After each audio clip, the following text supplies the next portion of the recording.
உலகம் உள்ளங்கையில் என்றால் வேறொன்றும் இல்லை. கையில் புத்தகம் இருந்தால் உலகம் உள்ளங்கையில் இருப்பதாக அர்த்தம்.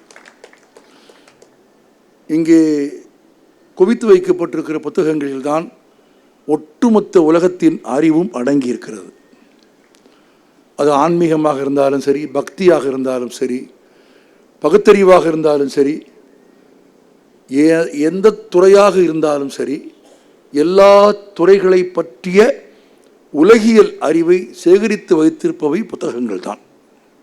இன்றைக்கு நீங்கள் படித்த புத்தகத்தை, இன்றைக்கு எழுதப்பட்டு இன்றைக்கு நீங்கள் படித்த ஒரு புத்தகத்தை 5 ஆண்டுகள் கழித்து நீங்கள் வாசித்தால் அந்த புத்தகத்தில் வேறு புதிய செய்திகள் உங்களுக்கு கிடைக்கும். ஆச்சரியம் என்ன என்றால், புத்தகம் அப்படியே இருக்கும், பிரதி மாறாது.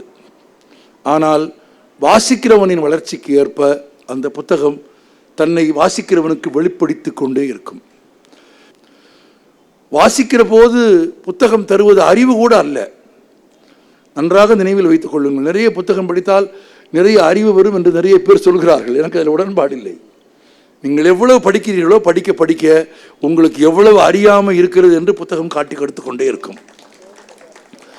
நமக்கு தெரியாதது என்ன என்பதை தெரிவிப்பதுதான் புத்தகத்தின் வேலை.